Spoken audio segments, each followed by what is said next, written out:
Boa tarde a todos. Sejam todos bem-vindos ou retornando para o quarto seminário sobre durabilidade das estruturas de concreto. Dando continuidade às nossas palestras do seminário, nós temos o prazer e a honra de contar com a presença do Dr. Charles Nimay, que atualmente é o presidente do ACI. Ele é chefe do setor de construção da Master Builder Solution e nós o consideramos um amigo do Brasil e um amigo do Instituto Brasileiro do Concreto. Estamos muito agradecidos e honrados pela sua presença no Ibracon e neste seminário.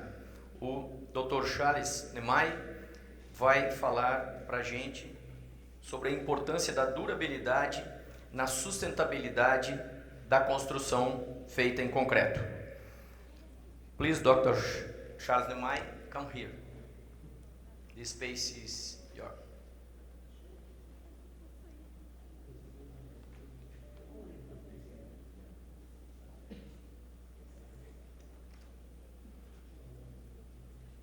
Por favor, uma salva de palmas para o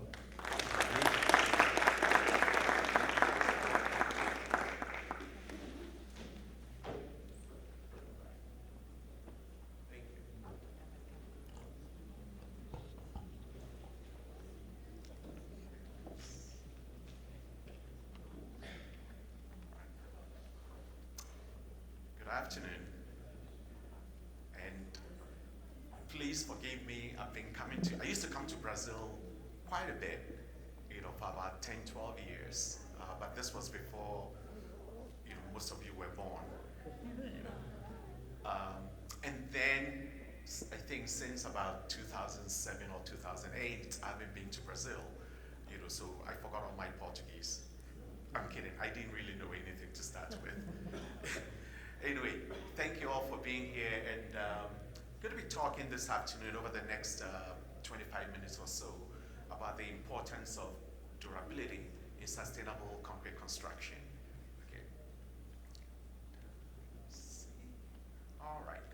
So I'm sure by now you're all familiar with the trends that are transforming the concrete industry. The theme of this particular convention, the Ibracon Convention, is all about sustainable concrete construction. And that's come about because of all the issues dealing with greenhouse gas emissions and the need, for us to be to follow sustainable concrete construction practices. Now, basically, the construction industry's approach to sustainability, the way I like to put it, can be sort of categorized under these different sections here. And there's some that I've actually highlighted. We hear a lot of talk about reducing the carbon footprint of concrete, reducing the embodied energy associated with concrete construction. This morning we heard about the use of lower impact raw materials, because we don't want to deplete natural resources. Water reduction, and I'll talk about this a little bit more detail tomorrow morning. Labor hazard reduction, looking after the welfare of workers at the job site. That's very, very key as well. Waste reduction, durability over the lifetime of a structure, health and safety as well as air quality. Now, by training, I am a civil and structural engineer, but then over the past maybe close to 36 years, I've been working in the area of specialty construction chemicals. So I basically have the benefit of being a structural engineer who really knows a lot about concrete. Normally that's not the case, and no offense to the designers in the audience. I know how it is going through civil engineering school, and when you take concrete design, essentially the key thing that we worry about is the compression strength of the concrete, F prime C. And once we know F prime C, we take the square root of F prime C and add a coefficient to it, and we have the modulus of elasticity of concrete. We have the tensile strength of concrete, the flexural strength of concrete. So most civil engineers, structural engineers coming out of school know very little about concrete as a material. You know, that's a fact. I was one of them until I started working. Anyway, so one of the things, if I go back to the slide, one of the things that from my perspective, you know, being a structural engineer as well as a concrete technologist, is the whole issue of sustainability from our perspective as structural engineers borders around the durability of the concrete structures that we build. And we had that yesterday morning during the keynote presentation, and then we also had that this morning, you know, and you're gonna hear it again today, and you'll hear it again, you know, tomorrow. But that's a central theme of it, is the focusing on the durability of the concrete over the lifetime. So what are the things that we need to worry about when we talk about concrete durability? Essentially, the number one problem is the corrosion of the steel reinforcement, and that's been the focus. However, it's not the only type of thing that we have to worry about. There's also chemical attack, and it can be due to things such as alkali-silica reaction, sulfates in seawater, aggressive you know, chemicals in industrial plants. You know, for example, they can be extremely aggressive in the pulp and paper industry or the manufacturing industries. Chemical manufacturing industries sometimes have very, very aggressive conditions. And I've been involved in situations where the concrete slabs have had to be replaced maybe every 2 years, or definitely within 5 years or so. You know, even when we were using things such as silica fuel. So chemical attack can be extremely aggressive. And then something that you don't really have to worry about in Brazil is freezing and thawing. But then we do have that in North America and you know, places in, well, Europe and other places as well. And then I have the other factors, things such as abrasion resistance, as well as cracking and so on. So those are the things that we need to focus on. Now, the most prevalent problem globally is essentially the corrosion of steel and concrete. It doesn't make any difference where you go. You know, you take a look at you know, Brazil, and I didn't do this on purpose. I just went looking for something on the internet, and this was the first thing that popped up. So I used it in my presentation. But it shows the extensive coastline of, you know, Brazil right here. Now, I'm originally from Ghana in West Africa, and it's right over there. And we also have the same thing along the coast. And corrosion is a big problem over there as well. You know, so corrosion is the number one problem that we need to focus on. Now, I know you do have your code over here, the NBR 6118, you know, and I'm very familiar with the NBR 6118, but I'm going to talk about the ACI 380 building code. And in our building code, similar to what you have in NPR, we do define different exposure conditions. And this is something that you know, the structural designers have to be aware of. They need to be aware of the exposure conditions for the concrete elements. You know, as we had this morning, it's not just about the strength of the concrete, but then we need to focus on the durability of the concrete as well. And within 318, for the different exposure categories and classes, you know, we do have specific you know, requirements for the concrete by exposure. And typically, it will be a minimum compressive strength and maybe a maximum water cement ratio, or it would also have limitations on the initial chloride ion content of the concrete, or the use of, let's say, pozzolans, let's say for sulfate, different sulfate environments and so on. And I know you do have things that are very similar in NBR 61, you know, 18. Now, one of the things that I always tell people is that the provisions in other codes or standards may be more stringent than the requirements that we have in ACI you know, 318. You know, for example, we have a standard for parking structures, and that's ACI 362.1R. And in their durability recommendations, they do note that some recommendations in the guide are more restrictive than those of ACI 318. You know, so these are some of the things that you need to be aware of, that depending on what you're designing, you know, the requirements may be more stringent. So here's a perfect example from the ACI 362.1R document. And they do define different zones, zone 1, zone 2, zone 3, but then also they have the coastal chloride zones that are within, let's say, 0.8 to 4.8 kilometers from a major seawater body, or zone 2, which is very, very close, essentially 0.8 kilometers of saltwater bodies. And the exposure conditions do make a big difference in terms of the choice of concrete and how you proportion the concrete for those environments. So from my perspective, and again, we had this yesterday and also this morning during the keynote presentations, we need to focus on durability-based designs. And the key thing is to achieve the design service life with very little, if any, repair whatsoever. That is how we're going to be sustainable. To be able to design the structures to achieve the service lives without any repair whatsoever. I've traveled quite extensively over my career, and these are some pictures that I've taken from different places.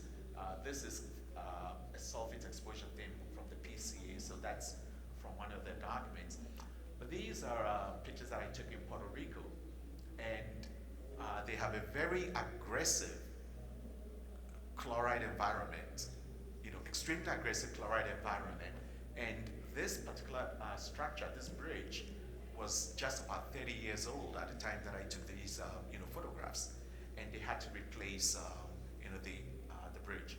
This is a fishing pier off the coast of Deerfield of Florida, on the east coast of Florida, just north of Fort Lauderdale.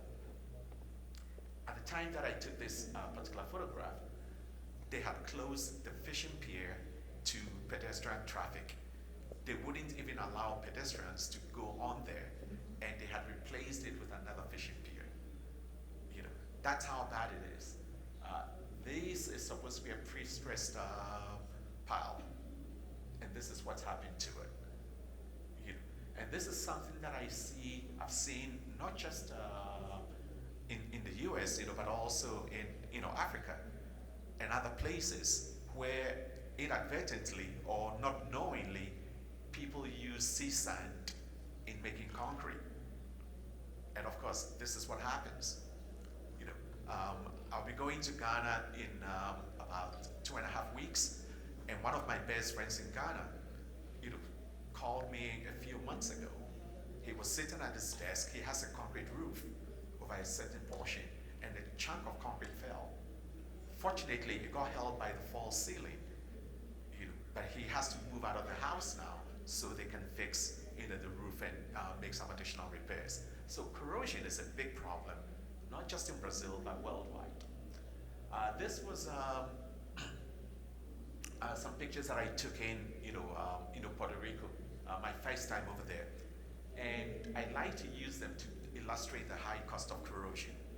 So this building was only about a few meters from the beach, and there were some lower story buildings in front of it. So it was within about 100 meters from the beach.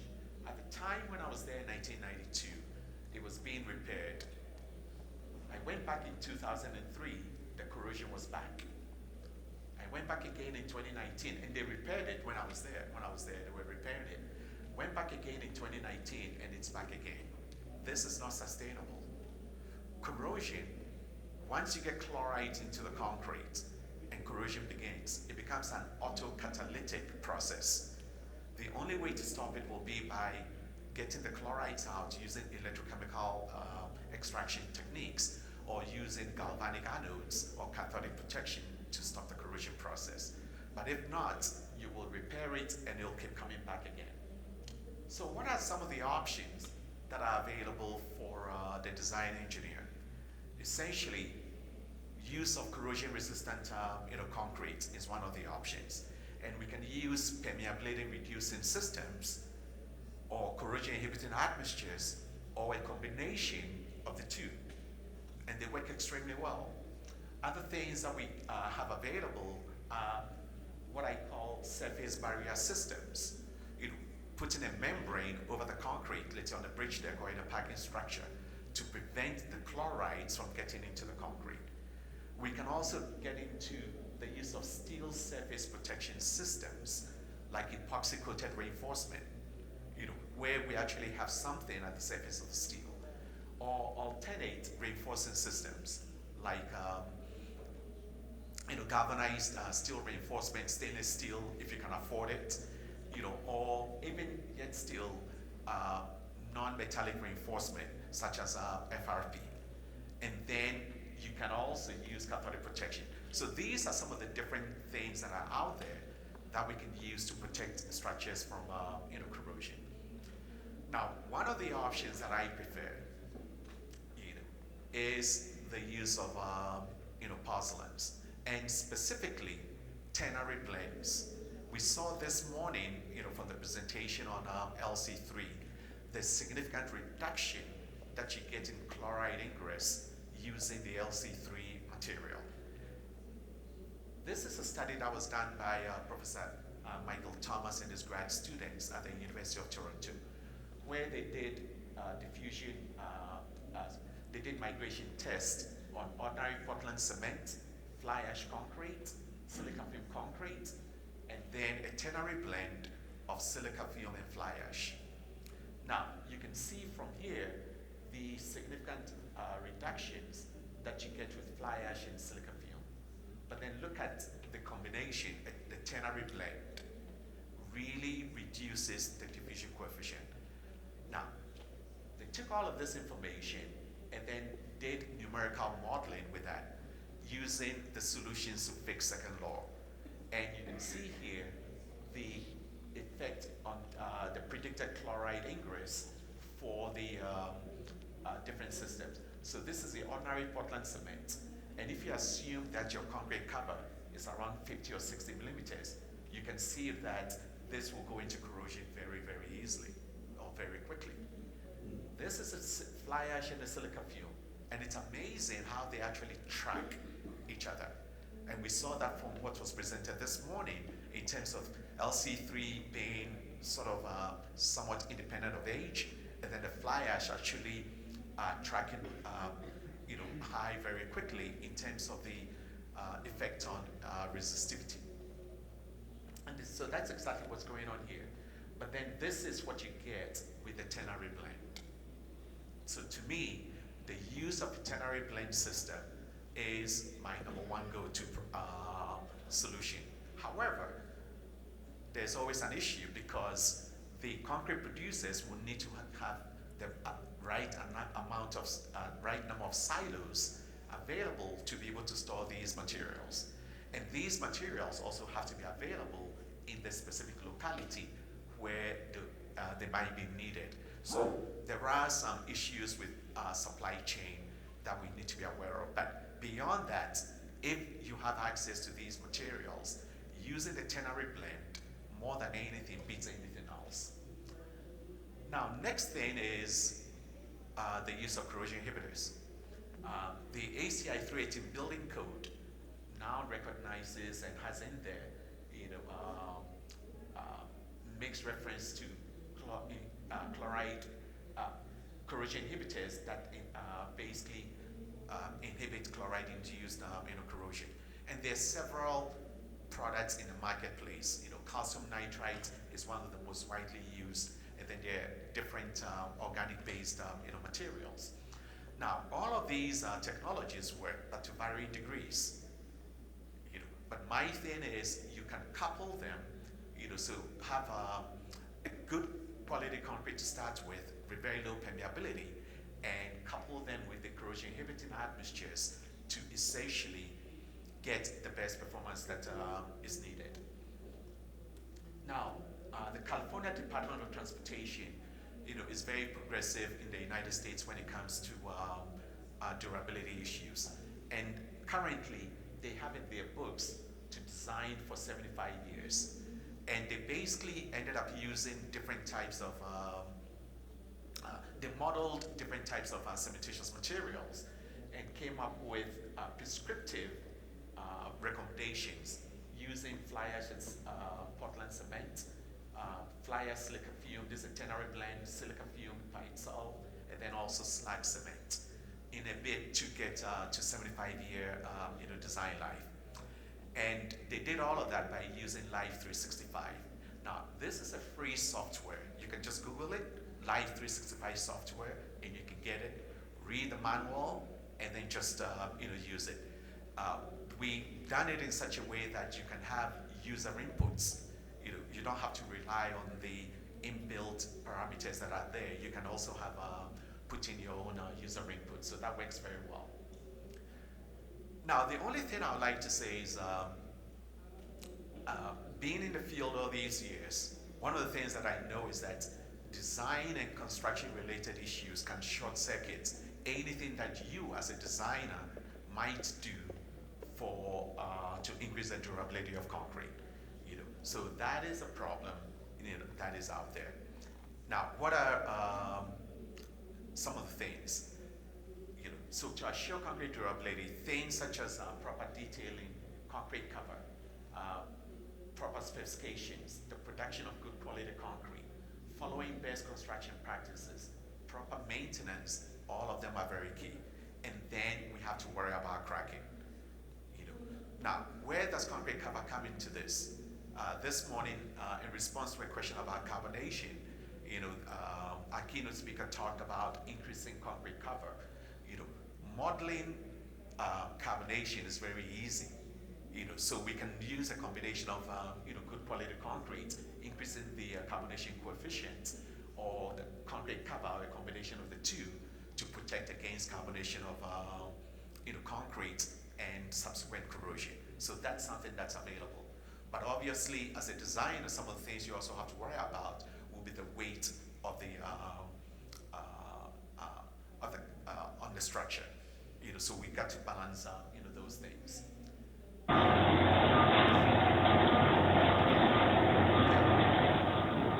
This is something that I always like to show to structural engineers. We have a specification and we say the Boltzmann ratio shall be 0.4. All right? And we get a batch ticket and it says 0.4. And please forgive me, the concrete producers in here, but how much of this water is actually recorded and goes into the batch ticket? None of it. And it depends on who the driver is. This is the slump rack or the wash rack where they essentially clean the track before it goes to the field. And sometimes it depends on the driver.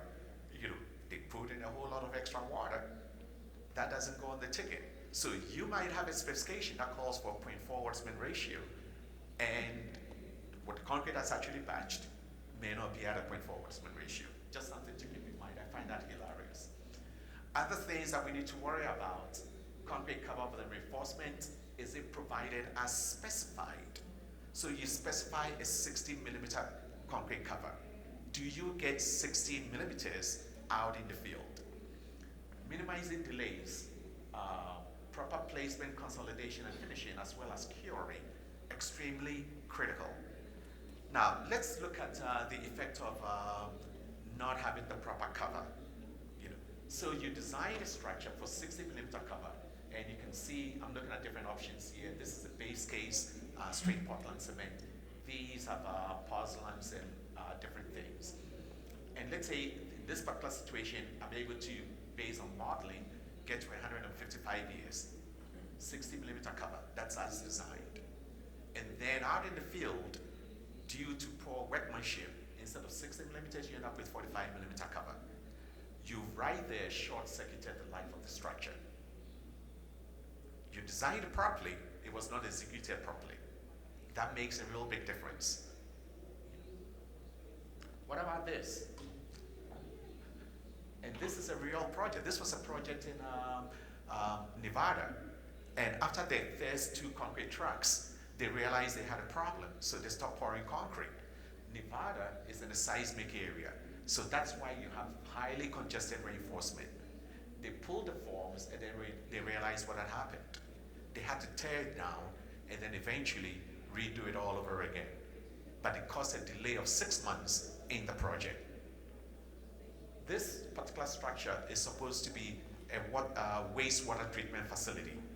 How can you have a wastewater treatment facility where you have honeycombs when it's supposed to be watertight? So these are things that happen in the real world. For those of you that are aspiring structural engineers, I would encourage you to go to the field and see these things because it will give you a good feel for how things go. So how about this? Why don't we proportion the concrete to do the work for us? And this is self-consolidating concrete. And this guy took a nice break, and essentially the concrete was proportioned, and it was consolidating on its own without any problems. Now, I know what you guys are thinking, that he put the bottle in the concrete. No, he didn't. He put it in the side of his boots. Yeah. Now, how about this? These are some things that you don't see.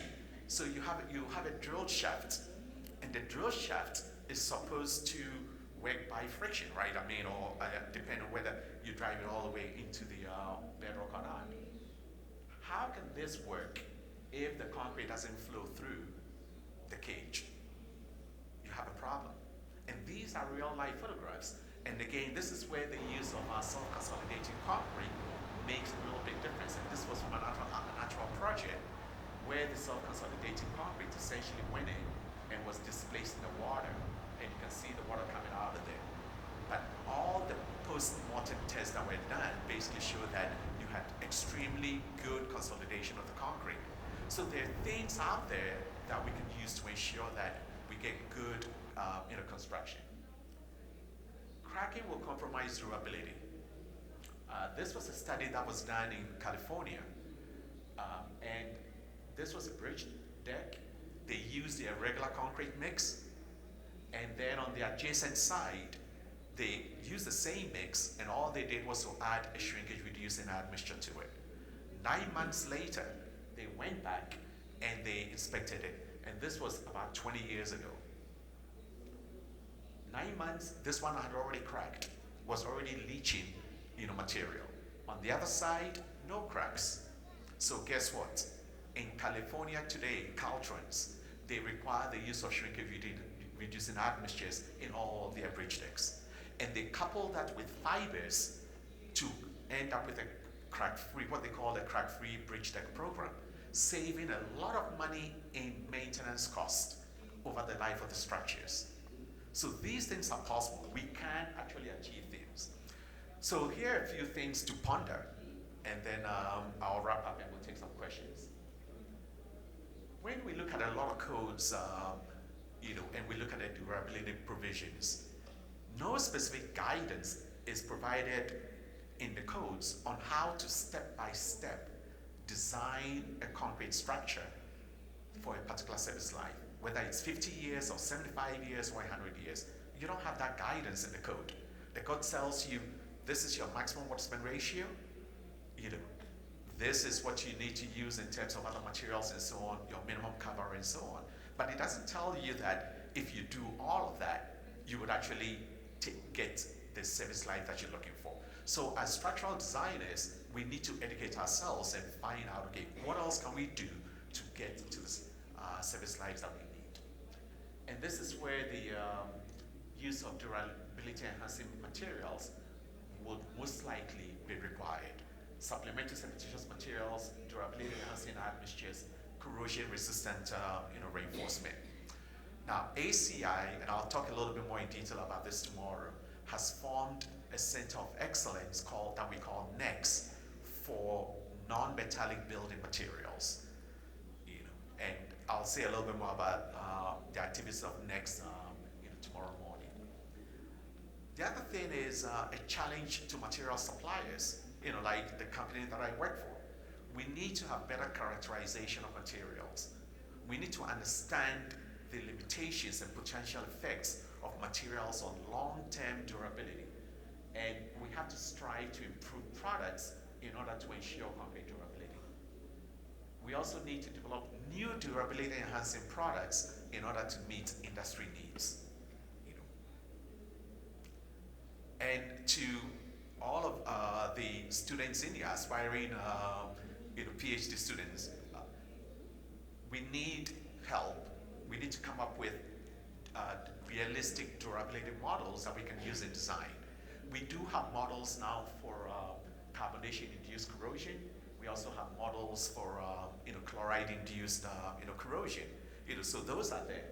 But what about sulfate, alkali silica reaction, chemical attack, and performance-based test methods to be able to evaluate durability, properties? We need to be able to do those things, right?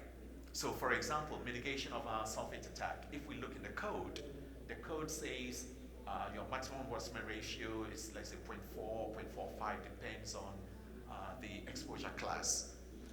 This goes back to a 40-year study. This is a 40-year summary of data from the U.S. Bureau of Reclamation, where what they found was that a Boltzmann ratio of 0.45 or lower helps in avoiding damage from sodium sulfate attack on Portland cement. So this is how far back it goes, based on actual testing. We need models to be able to predict that. And fortunately, there are models that are being developed and are coming available. We need to look at these models and validate these models to be able to use them in design applications. And here's something also on alkali silica expansion reaction. This is a fairly recent publication coming out as well. So these are some of the things that are needed. Now, I talked about some of the work that NEXT is doing. That's the Center of Excellence for Non-Metallic Reinforcement. They're essentially funding a lot of work in different areas, all linked to the durability of concrete. So that is, and essentially they've been announcing, they've had these announcements go out, soliciting research, proposals from academia. I would say, take a look at what NEXT is doing. If it's something along the lines where you can contribute, feel free to send in a proposal. Nothing says that they have to be done in the United States either. So in summary, the key thing that I'd like to share with everyone is that when it comes to the durability of concrete structures, it is actually a shared responsibility. It's not going to fall on any one person. It's not the designer, it's not the contractor, it's not the concrete producer or the material supplier. We all have what we call skin in the game, and we all have to make sure we do our parts very well to ensure that we're able to produce concrete structures that are truly, truly durable and sustainable. Thank you very much.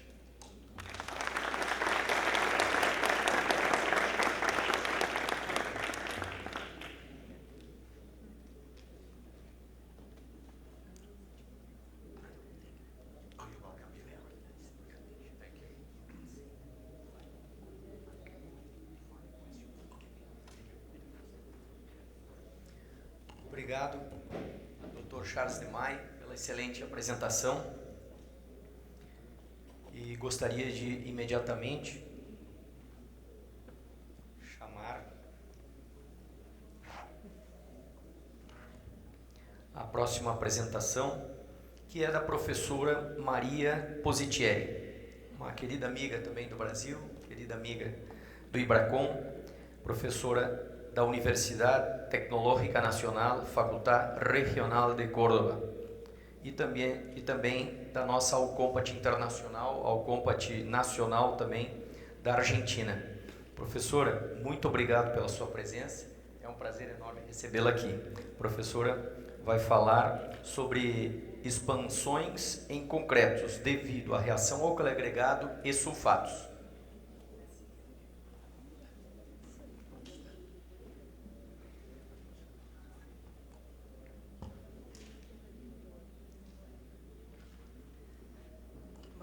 Buenas tardes.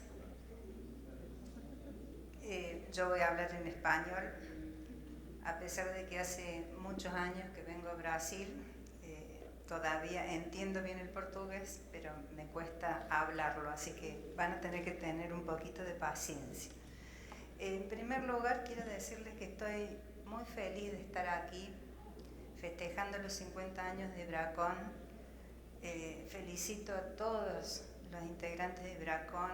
He visto en la apertura de estos 50 años cuánta gente trabajando para sostener las instituciones, y creo que eso es muy importante para el país y para todos los que nos interesamos por estos temas. Así que felicitaciones a Ibracon y a disfrutar de este logro.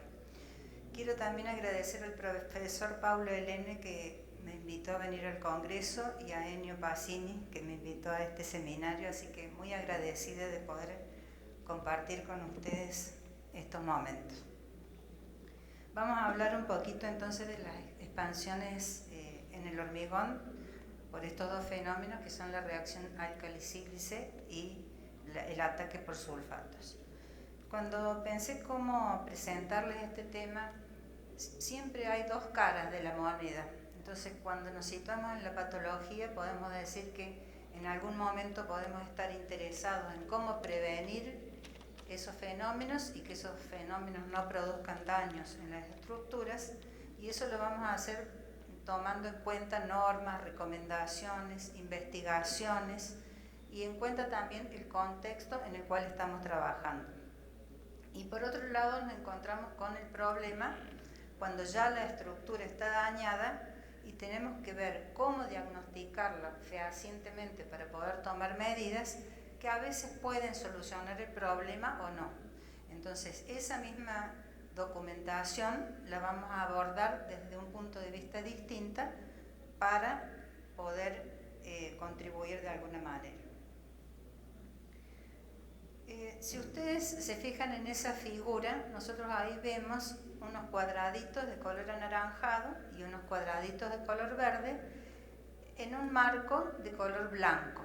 Entonces cada uno de ustedes estará viendo esos cuadraditos de alguna manera. ¿Qué pasa cuando nosotros cambiamos el contexto?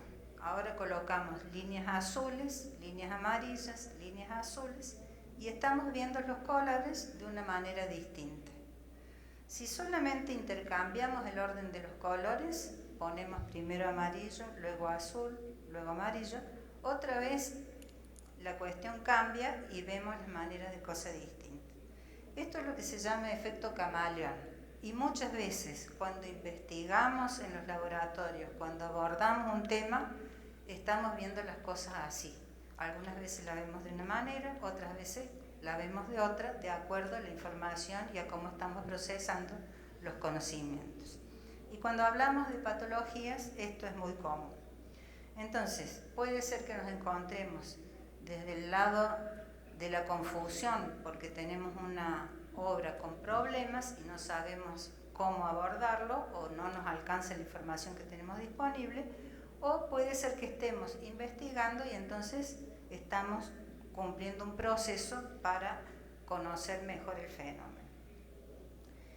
Cuando hablamos de ataques por sulfato, es conocido que esta reacción expansiva se produce cuando los productos de hidratación del cemento se combinan con los sulfatos. Entonces, si vemos un poco más qué es lo que estamos conociendo de estas acciones de los sulfatos, podríamos ver que a veces hay sulfatos que están incorporados en la masa del hormigón directamente por los materiales componentes. O sea, podría haber un ataque interno por sulfato. También podríamos ver un ataque externo en el cual los sulfatos son proporcionados por el medio circundante, y entonces ahí vamos a tener distintos fenómenos. A veces ese ataque externo por sulfato también está influenciado por un ataque físico por cristalización de las sales. Y también podemos tener otro fenómeno que se produce cuando se produce taumacita, y también lo vamos a considerar como un ataque provisto también por la presencia de carbonatos. Y un último caso sería cuando tenemos presencia de magnesio. Entonces, muchas veces tenemos la tendencia a simplificar y decir ataque por sulfato, y sin embargo vemos que cuando profundizamos un poquito las cosas se van complicando. Me dio mucho gusto escuchar esta mañana a Ravindra hablar del enfoque holístico. Entonces también yo justo había puesto en mi presentación este enfoque que tiene Colepardi de situar el ataque externo por sulfato considerando cómo los mecanismos internos de transporte de fluidos, como por ejemplo influyen la permeabilidad en el fenómeno, los iones sulfatos que pueden estar presentes en el agua o en el suelo, y también las condiciones a las que está expuesto el material, como la temperatura y la humedad. Y también un investigador argentino habla del enfoque holístico cuando se refiere al ataque físico por sulfatos. Y también habla de la porosidad, de la influencia del agua y de las condiciones ambientales, porque todo eso va a hacer que el comportamiento del material vaya cambiando. Entonces dijimos que estos fenómenos expansivos se van a producir siempre que nosotros tengamos ingreso de los iones sulfatos a la estructura y que van a producir la famosa etringita. Cuando el daño ya está producido, vemos lo que pasa ahí, ¿no es cierto? Esas fisuras, esas grietas que muchas veces no tienen ya solución y hay que buscar alternativas de reparación de la estructura. ¿Cómo nosotros nos paramos desde el punto de vista de prevenir el fenómeno? Lo primero es identificar la presencia de esos sulfatos, ya sea en agua o en contacto con el suelo, y poder determinar cuál es la incidencia que van a tener. Puede ser que esos sulfatos estén presentes de un modo débil y las precauciones que vamos a tener no van a ser tan exigentes, o que esa presencia pueda producir daños fuertes o muy fuertes. Entonces, de acuerdo a esa clasificación de la presencia de sulfatos, son las medidas de prevención que podremos adoptar. Lo primero sería tener un hormigón suficientemente compacto, con una permeabilidad muy baja, una mejor resistencia, lo que va a hacer que ese fenómeno pueda ser de mucho menor impacto. Un contenido de aluminato tricálcico bajo en el cemento, o cementos, como hemos estado viendo también esta mañana, que tengan componentes minerales que disminuyan ese contenido de aluminato. Y luego proveer de protecciones adecuadas al hormigón. Es importantísimo en este caso tener presente todo el proceso desde la selección de materiales hasta la finalización de la estructura. Muchas veces el tema del curado se descuida en la ejecución de nuestras obras y sin embargo está proporcionando un efecto importante para conseguir la durabilidad de la estructura. Yo les traje acá como algo, digamos, un poco más novedoso de lo tradicional que estamos acostumbrados a ver, un trabajo de una tesis doctoral de la autora Santillán, que trabajó con agregados reciclados incorporados al hormigón. No hay mucha información sobre este tema y por eso me pareció interesante compartirlo con ustedes. Si nosotros hablamos de agregados reciclados, vamos a ver que estas partículas de agregados reciclados van a estar compuestas por el agregado natural más un mortero que queda adherido. Toda esa particularidad de estos nuevos agregados hacen que cambie fundamentalmente la porosidad del agregado y la disponibilidad de los productos de hidratación cuando incorporamos o reemplazamos parte del agregado natural por este agregado reciclado.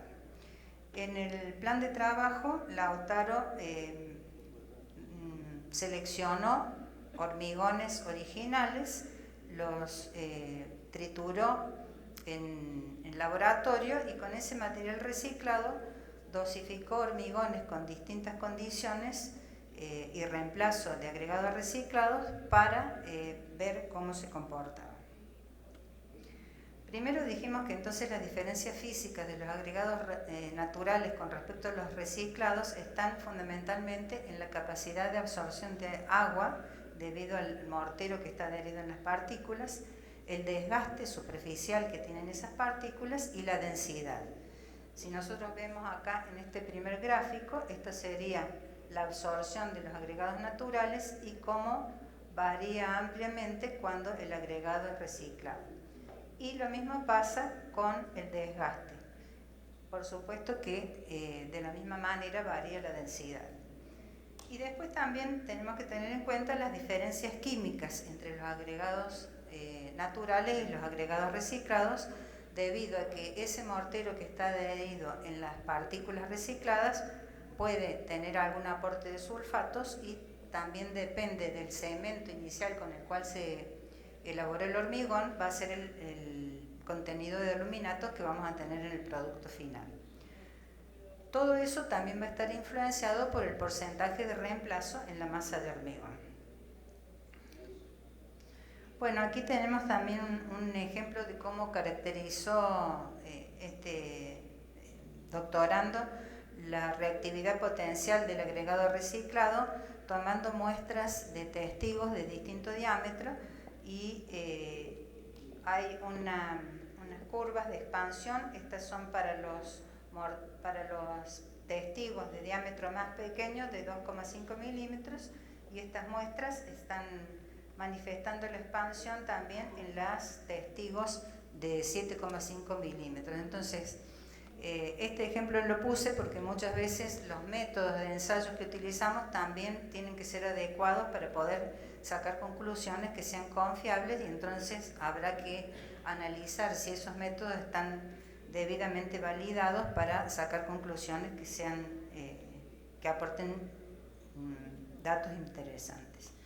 ¿Cuál es la conclusión a la que se llegó con este trabajo? Que en realidad depende más de la calidad física y química de la matriz original del hormigón, la influencia que va a haber sobre la reacción, que del contenido de agregados reciclados que se empleen. Todo esto va a estar modificado por las condiciones de saturación a las que esté sometida la estructura. Entonces, en general, cuando tenemos una buena calidad física y química de la matriz de los agregados del hormigón, no vamos a tener inconvenientes y vamos a tener un buen comportamiento. El problema es cuando hay alguna deficiencia en la calidad química de la matriz original y entonces el comportamiento va a ser variable dependiendo de las condiciones de permeabilidad y de transporte de fluidos que tengamos en el interior. Cuando el hormigón está saturado, esa velocidad de transporte de los fluidos va a ser menor y entonces el proceso se puede retardar o no producir. Entonces me pareció interesante, digamos, poder aportar estos datos de este trabajo tan nuevo, porque estamos de alguna manera contribuyendo también a reutilizar los materiales que muchas veces son de desecho y a perder un poco el miedo a trabajar con ellos, ¿no es cierto? Pasamos ahora a la reacción álcali-agregado. Bueno, esta es una reacción que también nos preocupa mucho. En Argentina tenemos, ya les voy a mostrar, una caracterización a nivel nacional de los agregados que nos va a mostrar que están distribuidos en prácticamente todo el país. Sabemos entonces que estos agregados que son potencialmente reactivos reaccionan con los álcalis del cemento y con el agua en contacto con las estructuras y de acuerdo a las condiciones de humedad y temperatura del ambiente va a ser el resultado también que tenemos. Para prevenirlo, lo ideal sería no tener los agregados reactivos, pero sabemos que muchas veces eso es imposible. Entonces tenemos que buscar cómo solucionar ese problema, generalmente utilizando cementos con bajos contenidos de álcalis y utilizando cementos que sean especiales o minerales activos como las puzolanas o alguna otra adición. Yo hice una selección, bueno, esto está referido a los agregados, como les decía, que generalmente decimos inertes y sin embargo pueden participar de alguna manera en la reacción química. Esto es lo que les comentaba, un relevamiento realizado por investigadores del LEMIT de La Plata, ustedes pueden ver que prácticamente en todas las provincias argentinas hay alguna manifestación de agregados reactivos. O sea que es un tema que a veces el profesional común no lo conoce y que sin embargo tiene que estar ampliamente difundido. Hay agregados que tienen una reacción rápida y otros que tienen una reacción lenta y el fenómeno es distinto, pero en definitiva se produce cuando están las condiciones dadas. El primer caso que se detectó en Argentina es de hace 70 años. Toda esta información está registrada en los anales del LEMIT y fíjense que en los años 50 prácticamente no se conocía mucho. Entonces esos daños en las losas, se produce el agrietamiento típico de la reacción álcali-agregado y el levantamiento de losas hizo que se conociera por primera vez la reactividad de las arenas del río Paraná. Otro caso también interesante es de unas líneas de alta tensión en la provincia de Entre Ríos. Estas estructuras de hormigón masivo estuvieron en servicio durante prácticamente 5 o 6 años sin inconvenientes. Hubo una crecida extraordinaria del río, las bases quedaron saturadas y cuando pasó el tiempo se produjo, digamos, la reacción al tener elevadas temperaturas y las fisuras prácticamente al cabo de 4 o 5 años alcanzaron a 1 centímetro como máximo. En este caso hubo que demoler parte de las estructuras y hay actualmente un plan de monitoreo muy exigente para poder mantener las estructuras en pie sin inconvenientes. Otra estructura es un dique, una obra hidráulica en la provincia de Tucumán, en el centro de la República Argentina, donde también había presencia de areniscas y cuarcitas que produjeron los daños que se observan en la figura. Las losas de un aeropuerto en la provincia de Corrientes. Imagínense ustedes lo que es recuperar losas en un aeropuerto con los problemas que eso implica, ¿no es cierto? Entonces se detectó también grietas, fisuras, levantamientos en los bordes de las losas, a pesar de que el contenido de álcalis no era tan elevado, pero sí las rocas eran muy reactivas. Hubo que demoler parte de esas rocas y recuperarlas, parte de ese pavimento y recuperarlo y dejar la estructura en condiciones para que el aeropuerto pudiera seguir operando. Por último, les voy a presentar el caso de la central hidroeléctrica Niwil 2 en la provincia de Mendoza, en la cual también hubo problemas de reacción álcali-agregado. En este caso es un complejo de varias presas y el problema se produjo en la central de máquinas.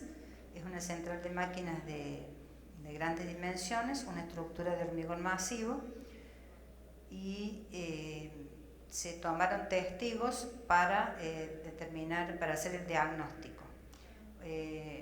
Esta patología también produjo movimientos diferenciales en las estructuras y hubo que solucionarlos digamos, en parte con reconstrucción y en otros momentos, digamos, en otros lugares de la estructura hubo que demoler. Ustedes ven que los daños son importantes y había que tomar decisiones. Entonces se extrajeron testigos, se hicieron exámenes microscópicos, se determinaron el análisis mineralógico de los materiales y se detectó entonces aquí sí presencia de cristales por reacción lenta y fisuras que proporcionaban daños de consideración.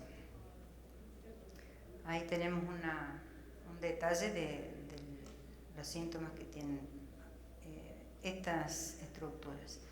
En este momento se han recuperado algunas de estos hormigones y también hay un mantenimiento muy exigente. Bueno, en definitiva, vemos que todas estas patologías se producen en distintos tipos de estructuras, pueden ser pavimentos, obras hidráulicas, tienen que estar dadas las condiciones. Hay muchos antecedentes, hay más de 100 estructuras relevadas y eso está permitiendo que con la experiencia que se está obteniendo se puedan redactar nuevas recomendaciones o nuevas normas. Creo que hay suficiente conocimiento, o siempre aparecen nuevos campos para abordar, pero que las medidas que actualmente se están tomando en Argentina para minimizar los efectos de esta reacción se van a ver en los próximos años con mejores resultados. Bueno, esto es lo que tenía para comentarles. Siempre ubicarnos en la información que tenemos para poder utilizarla. Les agradezco su atención y quería tomarme un segundo para dedicarle esta conferencia a mi marido, que hace poco nos dejó. Así que él era un gran estudiante de la durabilidad y para mí es un placer estar hoy con ustedes. Muchas gracias.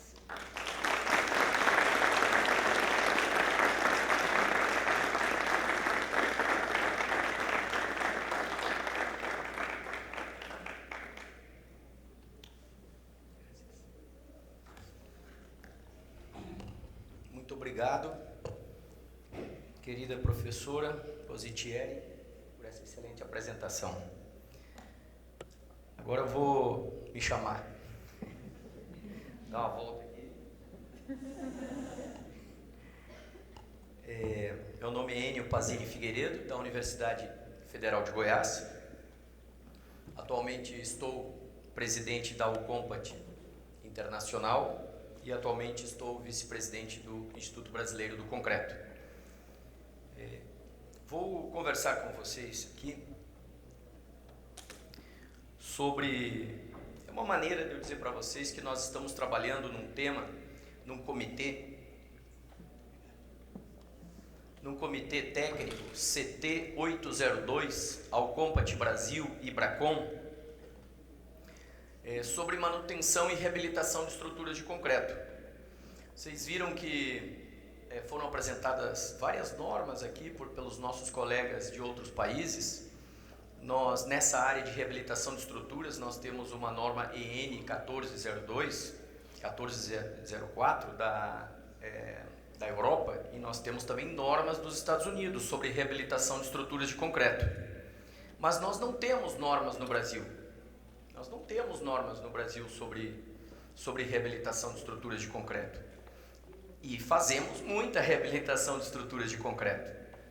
Fazemos com base em normas do exterior, fazemos com base em algumas outras normas que temos no Brasil, com base na experiência das empresas que labutam nessa área, com base numa quantidade grande de profissionais que têm uma experiência muito grande em diagnosticar e reabilitar estruturas de concreto. Mas nós não temos uma normalização e esse grupo tem como objetivo produzir primeiro uma prática recomendável e depois um texto básico para normalização. Assim, a ABNT nos solicitou. E vou falar também um pouquinho sobre a parte que eu estou trabalhando mais, que é a parte de corrosão das armaduras dentro deste grupo. Então, esse aqui que eu falei para vocês, a 1504. A 1504, ok? Norma europeia sobre esse tema. E trago uma das normas, um exemplo, a CI 562 dos Estados Unidos, que também ajuda os profissionais a realizar esse tipo de trabalho. Esse comitê está aqui, ele teve um lançamento oficial já há algum tempo, depois ele ficou um pouco parado, e nós voltamos esse ano com uma atividade bastante intensa dentro desse grupo. A nossa missão é integrar o meio técnico no estudo e no fortalecimento de ações visando a manutenção e a reabilitação das estruturas de concreto, de forma a ampliar o conhecimento sobre especificação, controle tecnológico e aplicação de produtos e sistemas para a recuperação de estruturas de concreto. Nosso objetivo: produzir texto para normalização de produtos e sistemas de reparo, recuperação e reforço e proteção de estruturas de concreto armado, incluindo recomendações para o controle tecnológico dos produtos, técnicas de execução, avaliação de conformidade dos serviços, de reabilitação e avaliação do desempenho desses sistemas ao longo da vida útil da estrutura.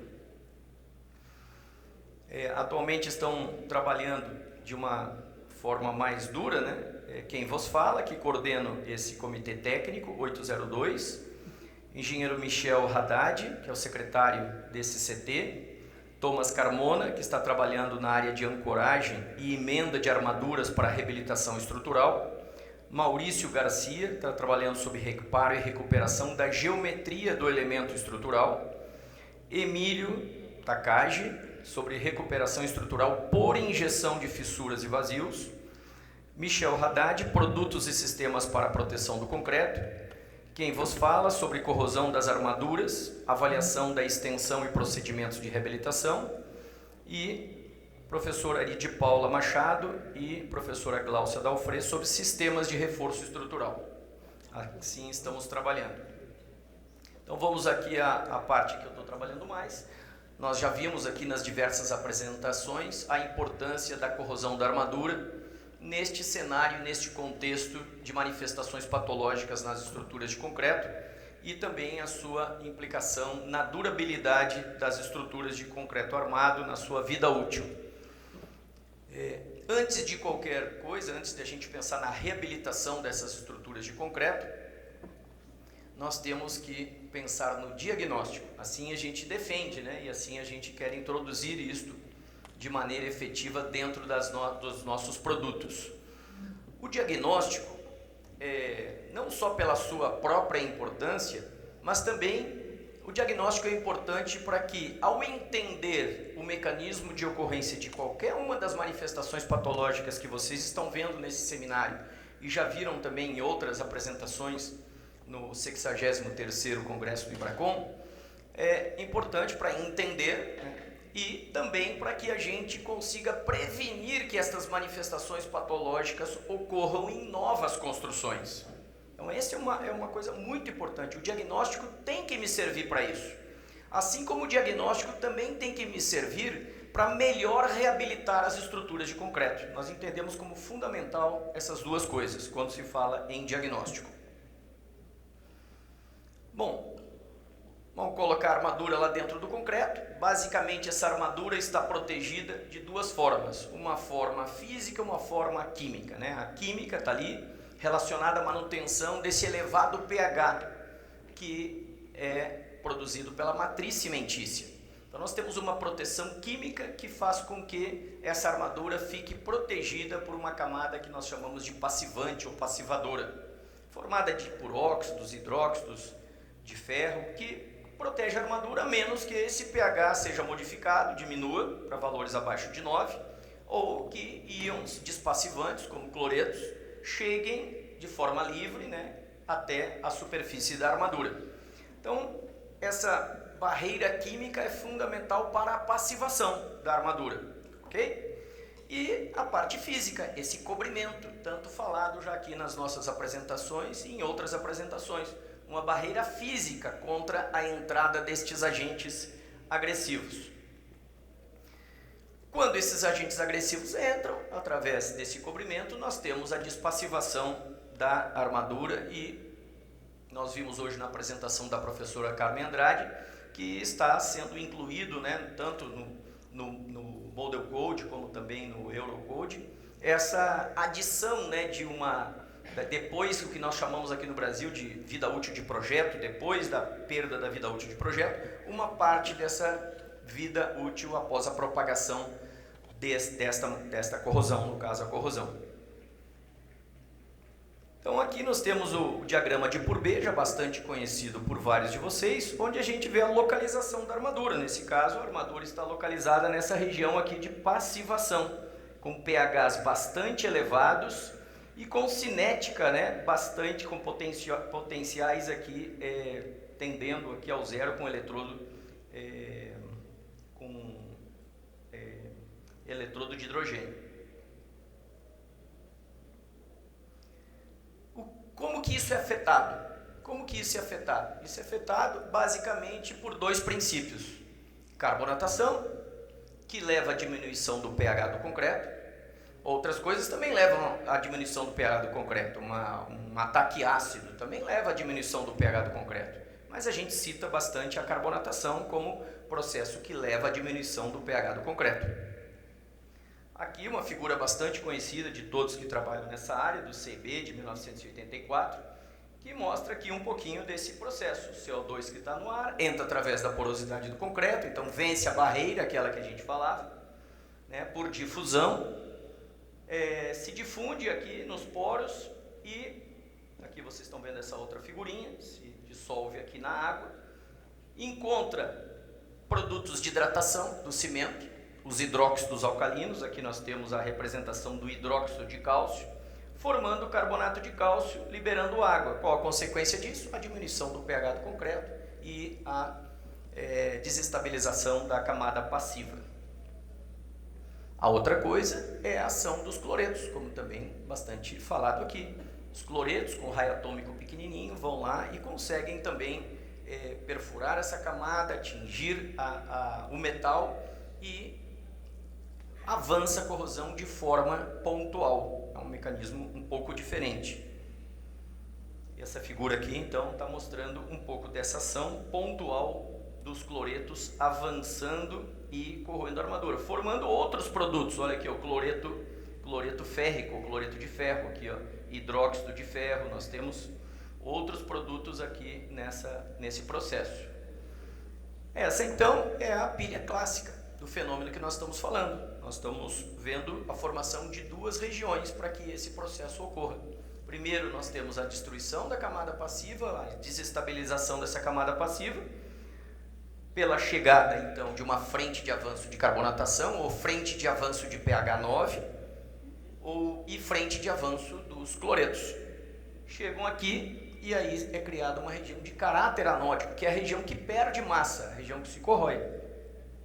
E por outro lado, nós temos uma região de caráter catódico, é aquela onde ocorre principalmente a reação de redução do oxigênio e, por consequência, consumo de elétrons nessa região, permitindo que na parte anódica se tenha cada vez mais perda de massa nessa região. Ok, então diagnosticamos. Agora nós temos que demarcar estas áreas para fazer reabilitação, porque o nosso foco do nosso comitê aqui vai ser a reabilitação. Temos que reabilitar, nós temos que demarcar áreas com problemas para fazer essa reabilitação. E aqui eu coloquei alguns exemplos. Concreto desagregado ou desplacado, regiões com segregações, concreto com manchas de corrosão ou fissuras adjacentes às armaduras, regiões com armaduras aparentes, expostas, corroídas. Essas são regiões que vão ser naturalmente demarcadas de forma visual, para que depois estas regiões sejam reabilitadas. Agora, qual seria a profundidade dessa reabilitação? Qual a profundidade? Como que eu estabeleço? Eu tenho que escrever lá no meu projeto de reabilitação, escarificar tantos centímetros de profundidade e de extensão. Como que essa área pode nos ajudar?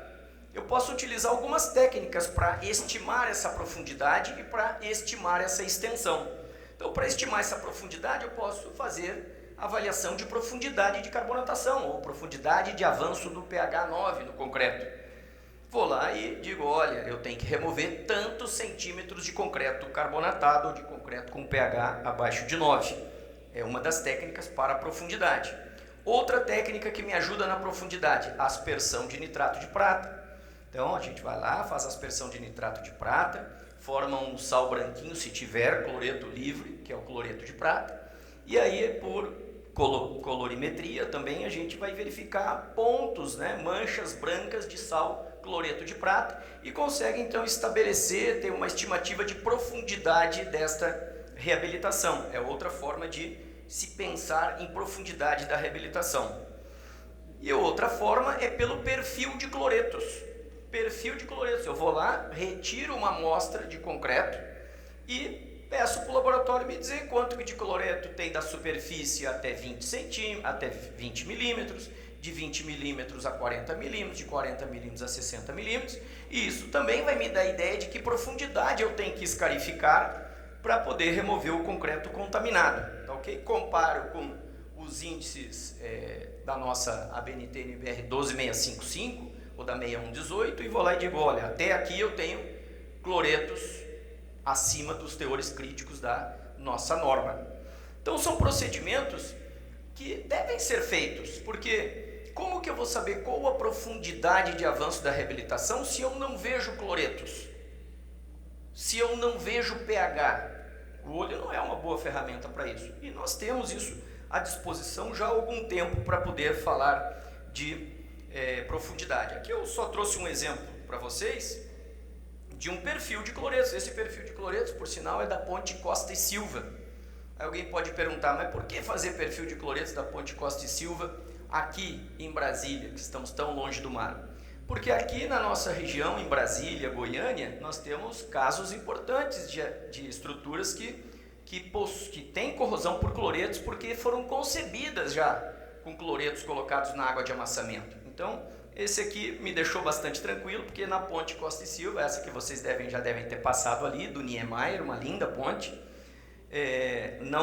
não tem, segundo os nossos estudos, não tem cloretos acima do... Era o que se esperava, mas a gente tem que ter certeza, né? Tem que mostrar para o Tribunal de Contas, né? Quem trabalha com isso sabe que a gente tem que mostrar, não é só dizer, mas mostrar. Agora vamos falar da extensão. Como que eu poderia falar da extensão, então, da reabilitação? Porque eu já demarquei aquilo que é visível e estou falando da profundidade. Na extensão, eu posso utilizar um eletrodo de referência, equipamento, né, bastante simples de ser manejado, onde através desse potencial eu vou... Bom, antes eu detectei a posição da armadura com o detector eletromagnético da armadura, desenhei a posição das armaduras e vou lá e começo a medir o potencial de corrosão. E aí eu vou vendo as armaduras que encontram-se despassivadas e isso me dá uma ideia também de qual a extensão da reabilitação. Também posso utilizar a técnica de resistência de polarização para verificar a velocidade de corrosão. Então eu vou lá, existem aparelhos, né, que nós podemos levar na obra para fazer essa avaliação e critérios reconhecidos internacionalmente, nacionalmente também, para a gente identificar, olha, até aqui a armadura está em processo de corrosão. E isso me dá uma boa ideia da extensão também. Para melhor interpretar esses resultados eletroquímicos de potencial de corrosão e de velocidade de corrosão, é muito importante a gente também avaliar a resistividade do concreto.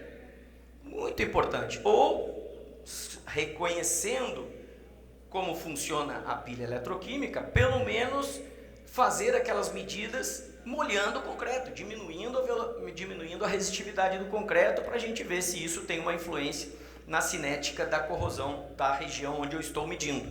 Mas é outra técnica importante associada às anteriores.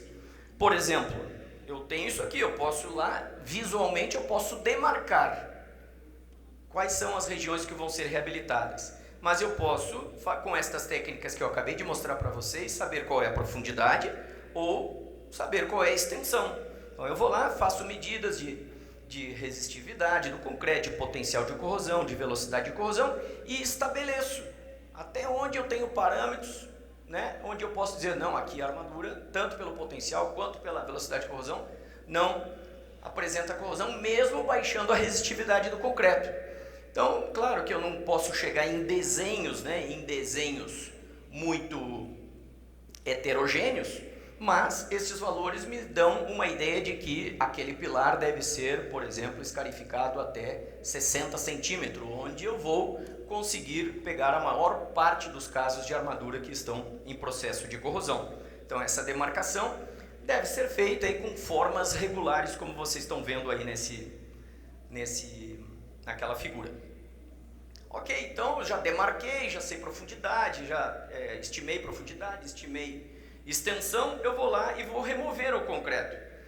Que critério a gente pode utilizar ou não para remover esse concreto? Isso aqui é um anexo da norma norueguesa, que eu tirei de lá. Então vejam bem aqui, se eu tenho, vou pegar para o caso de carbonatação, se eu meço profundidade de carbonatação, ou de pH, né, frente de avanço de pH 9, um pouco mais distante da armadura, eu posso conversar com o dono da obra e dizer assim, olha, avançou muito rápido, porque eu posso prever, né, esse avanço. Avançou muito rápido, melhor é pintar, porque em pouco tempo não vai dar mais para pintar e vou ter que reabilitar, reparar ou recuperar, que é uma intervenção mais cara.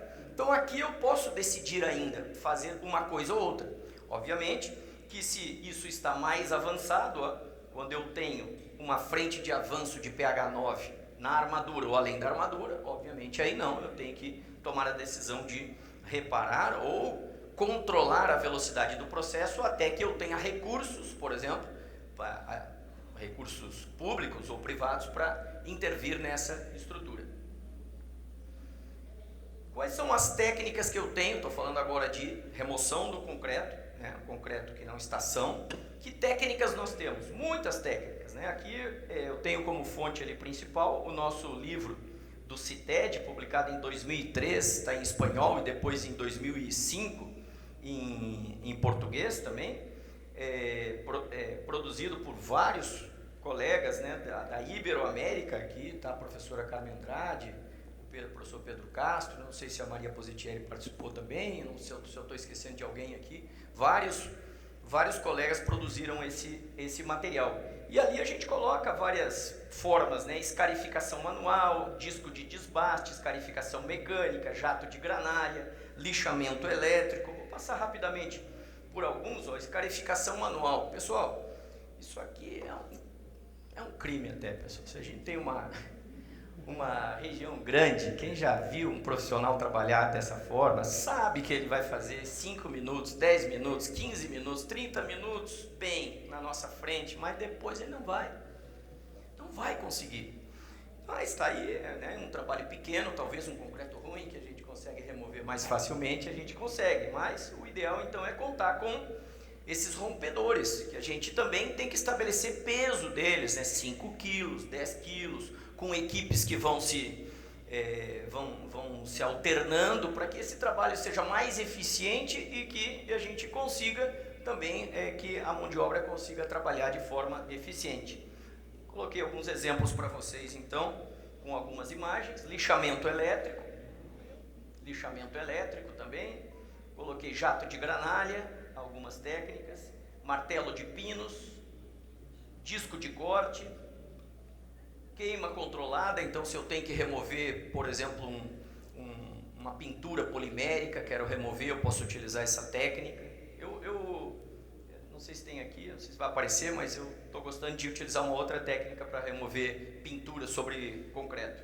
Remoção de óleos e graxas impregnados também. Máquina de desbaste superficial. Olha aqui, eu tenho usado bastante isso aqui, ó.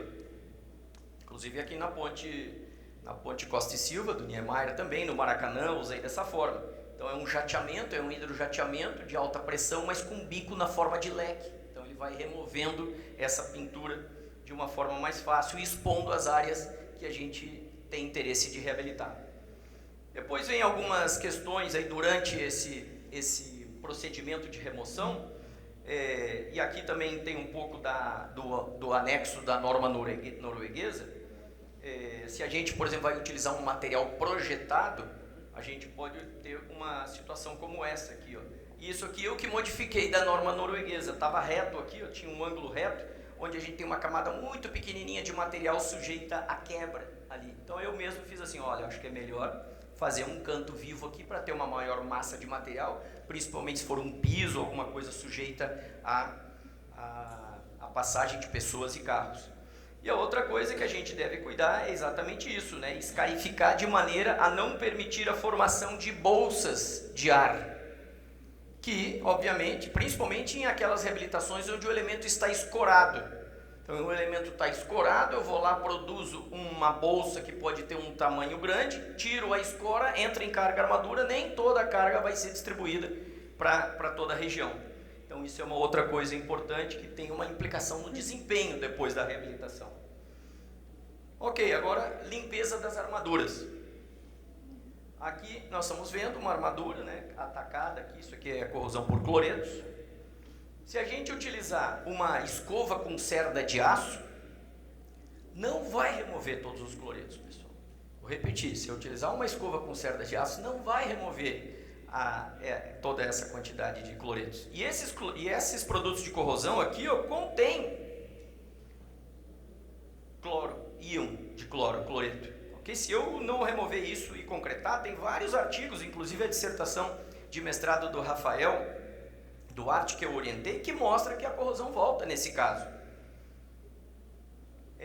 Como então que nós sugerimos, né? E, inclusive de forma diferente do que se faz no mercado? Como que nós aqui estamos sugerindo, ou eu estou sugerindo nesse nosso capítulo? Obviamente que a gente tem como parâmetro essa norma ISO, né, 8501 de 2007. E o que a gente faz? Lá a norma tem isso aqui, padrões de corrosão de placas metálicas. Isso é mais voltado para placas metálicas. Então tem de pouco corroído a muito corroído. Mas seja a condição do metal, e no nosso caso é da armadura, o que eu quero? Eu gostaria de chegar no SA3, que é o metal branco, mas é difícil. Mas eu estou almejando, isso é o que eu estou almejando. Mas eu aceito um padrão mínimo de limpeza SA2,5, que é o que a gente vê nos procedimentos em geral, não é verdade? Estou vendo as pessoas fazendo assim com a cabeça, porque já devem ter feito isso nos seus trabalhos. Então isso é o que a gente almeja, SA3, essa é a novidade, que a gente não fazia isso antes, mas eu acho que a gente tem que almejar. Se conseguir o SA2,5, a gente estaria bem em qualquer condição da armadura. Isso para cloretos. Isso para cloretos ali, ó. Para cloretos. Para carbonatação, vamos ser um pouquinho mais razoáveis, porque no produto de corrosão por carbonatação nós não temos cloreto. Então, o cloro não faz parte dos produtos de corrosão. Então, olha ali o que está. Almejado SA2,5 e o padrão mínimo de limpeza SA2, metal cinza. É o que eu acho que é possível.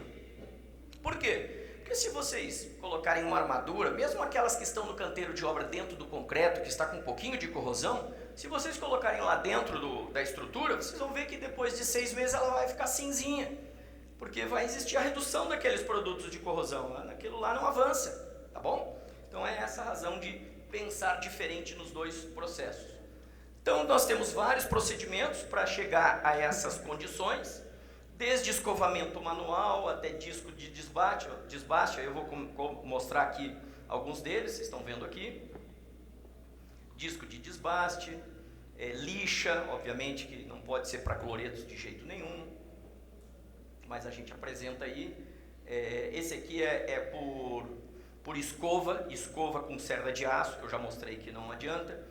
Jateamento com abrasivos. Na época, o Rafael Duarte, o abrasivo foi representado por uma areia.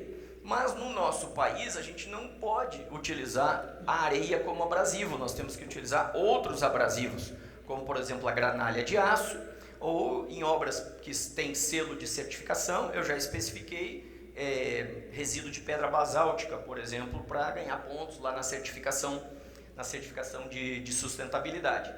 Mas aqui está inclusive a proibição, ó. É um documento, né, oficial da Secretaria de Inspeção do Trabalho, a portaria número não sei se é 99 que está ali, de 19 de outubro de 2004. Então é bom a gente se atentar para isso. Sei que os nossos vizinhos aqui e outros países utilizam, mas e eu acho que não teria problema, talvez aqui o setor pudesse unir para pensar nisso. Se a gente estiver utilizando uma areia úmida e o operário com equipamento de proteção individual, não teria problema nenhum. Mas como a gente sabe que isso não ocorre nas nossas obras, e muitas vezes os empresários não dão esses equipamentos para os funcionários, eles acabam entrando na justiça e ganham aí um recurso importante. Outra é o hidrojateamento com pressão elevada. Aí nós temos que cuidar, porque se a gente eleva muito a pressão, a gente pode começar a retirar concreto-ção de uma estrutura que tem uma resistência não muito alta à compressão. Então a gente tem que verificar isso em loco, inclusive. Pistola de agulha, remoção de óleos e graxas também sobre a armadura. E agora vamos para a avaliação. Eu já limpei a armadura, agora vamos ver a perda de seção da armadura, para verificar se eu necessito passar de um reparo para uma recuperação estrutural, se eu preciso colocar mais armaduras. Então eu posso utilizar aí um paquímetro, né? Não precisa ser digital, analógico, eu vou ter essa avaliação. E quando que eu tomo a decisão de fazer então a recuperação estrutural, de colocar a armadura? Quando nós projetamos uma estrutura de concreto, nós chegamos num AS, né, uma quantidade de metal para uma determinada solicitação, não é verdade? Para compressão, para tração, para cisalhamento. Então eu tenho um AS daquela estrutura, Então não é de uma armadura de uma estrutura, e sim daquele conjunto de seções de aço que foi colocado naquela seção da estrutura para combater aquela solicitação. Por isso que às vezes as pessoas dizem: professor, eu fui num caso lá que a armadura tinha perdido muito mais do que o coeficiente de segurança da armadura, os 15%, e ela está lá, é claro, porque é uma, e tem outras, um pilar tem 4. Então é importante a gente saber isso, que nós estamos falando de perda de AS, de um AS para uma determinada solicitação, ok? Que é o que nós estamos vendo aqui, ó. Qual o parâmetro que nós poderíamos adotar? Coeficiente de segurança do aço, 1,15, perda de 15%? Bom, pode ser, seria então armadura AS remanescente dividido pelo AS original, menor ou igual a 0,85. Acredito que no nosso documento nós vamos chegar aí num 87, não sei, 0,90, então vamos discutir isso lá no nosso grupo, mas a gente sabe que esse aqui seria o limite dos limites. Ok, mas e se existir essa necessidade? Eu tenho que repor. E é diferente, pessoal. Uma coisa é eu perder um AS, vamos pensar numa laje, perder em pontos isolados da laje, do que perder os AS tudo numa determinada parte da laje. Então vai ter um colapso parcial. Então eu tenho que também verificar o tipo estrutural para a gente saber aonde que eu estou pensando nesse AS. Eu posso fazer essas emendas, né, por traspasse, posso fazer elas por solda, por emenda mecânica, como vocês estão vendo aqui. E onde que eu vou colocar? Aonde que começa a contar o comprimento de traspasse? Se eu for bastante detalhista, e é impossível de fazer isso na prática, eu vou dizer o seguinte: olha, aonde perdeu mesmo os 15% foi aqui, ó, na armadura. Então, numa opção 1, utópica, eu vou dizer o seguinte: ó, a partir daqui que conta o traspasse. Mas isso não é prático. O prático é a gente ir até onde eu tenho aí a perda, né, de alguma perda de seção, e começar a contar o comprimento de traspasse a partir desta região. É mais prático na hora de projetar a reabilitação. Ok. Aqui nessa figura eu mostro aí sistemas de proteção da corrosão das armaduras em estruturas de concreto em reabilitação.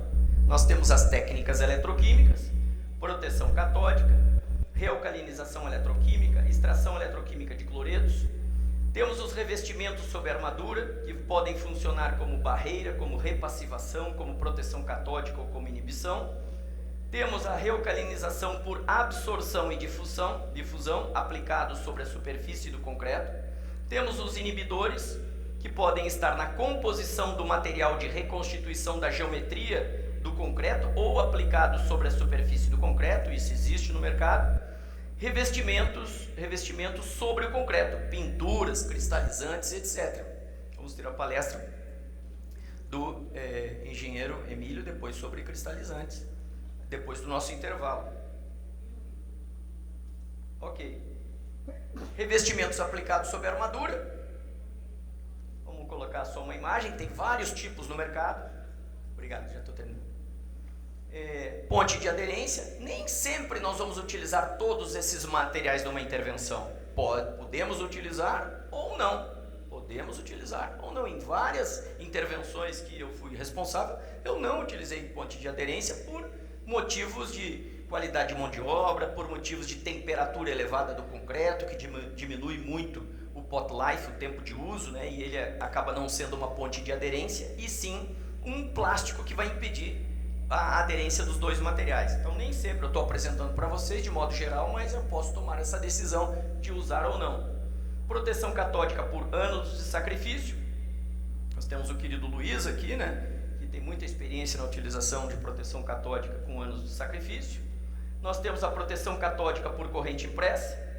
Nós temos a realcalinização por absorção e difusão. Isso nós começamos aqui em 2005, acredito eu, ou 2003, várias dissertações, várias teses lá na Universidade Federal de Goiás, onde a gente chegou inclusive a um produto comercial que hoje é vendido, é o único, acredito, produto comercial vendido no país com essa técnica aqui. Realcalinização eletroquímica, que seria, né, levar para dentro da estrutura de forma eletroquímica álcalis. A extração eletroquímica de cloretos, que é por esse mesmo mecanismo retirar os cloretos de dentro da estrutura. Essas três técnicas, proteção catódica por corrente impressa, realcalinização eletroquímica e extração eletroquímica de cloretos, eu não conheço. Nós não temos nenhuma experiência prática em estruturas de concreto. Temos dissertações de mestrado, teses de doutorado, tem uma tese de doutorado da Eliana, não sei se ela está aqui. Temos as dissertações de mestrado, as 4 que eu orientei de realcalinização por difusão, mas eletroquímica não. É isso, pessoal. Meu tempo terminou. Apresentaram aqui o trabalho. Obrigado.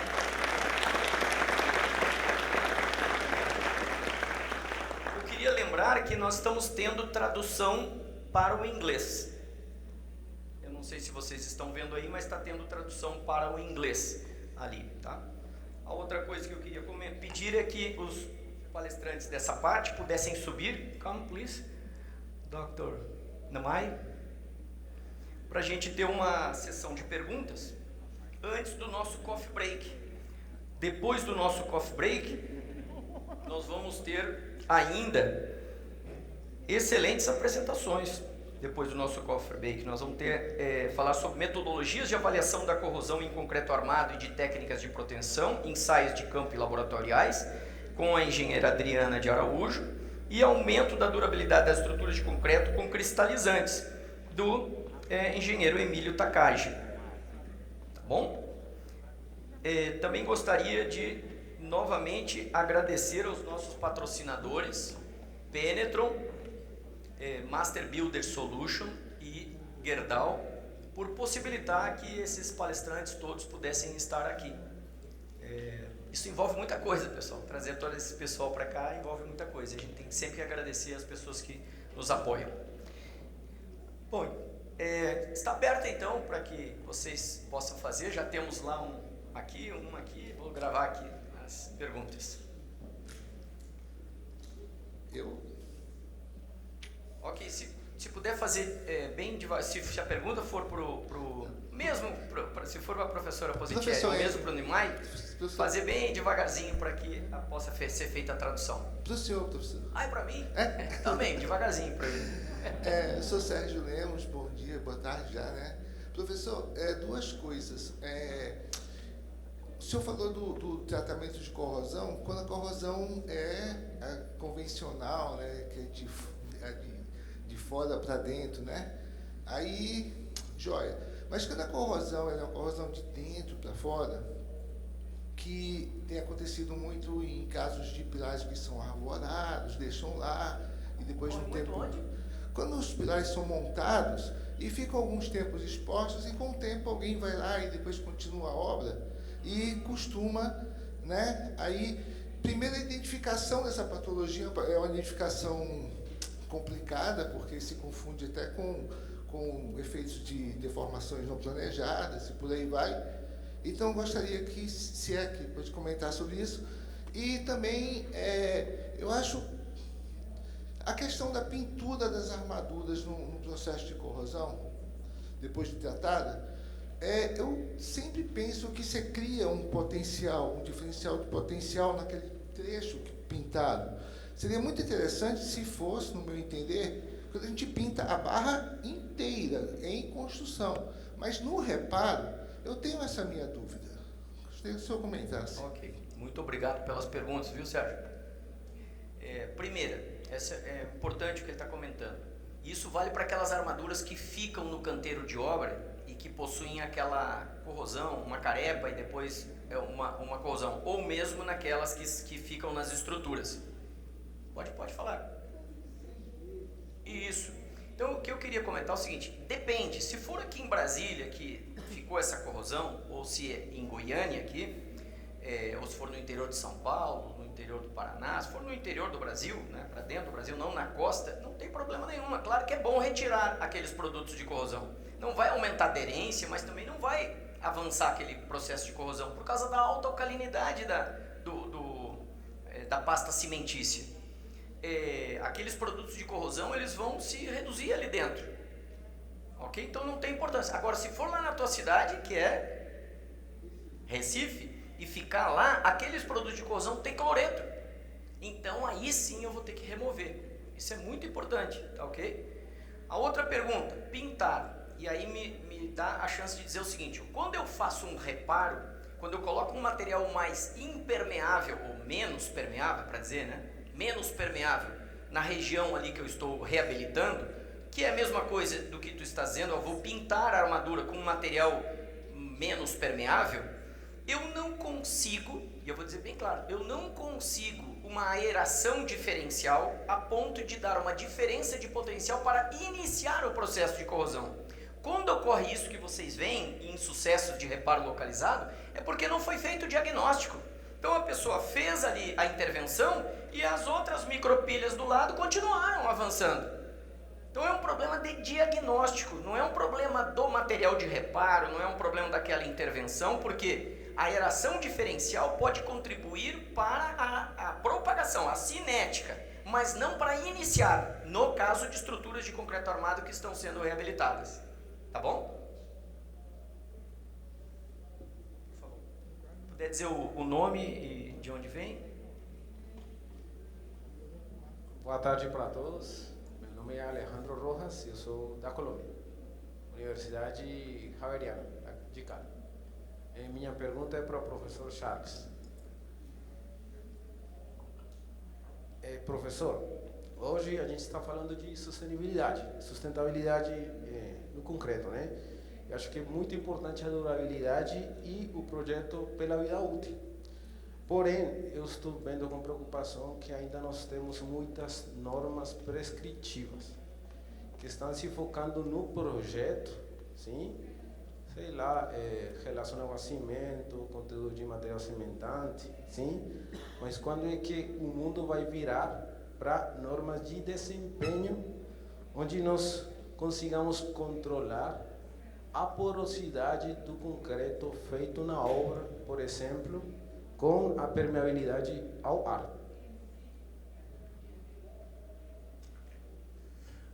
Thank you very much, for your question. And I think if you come tomorrow morning, I actually talk about that a little bit. But what you're saying is very true. We have the same issue in the United States with respect to prescriptive specifications. And we're slowly getting designers to move to performance-based specifications. We're doing that, for example, with fiber reinforced concrete. I was president of the Fiber Reinforced Concrete Association up until the year before I became ACI president, and I gave that up.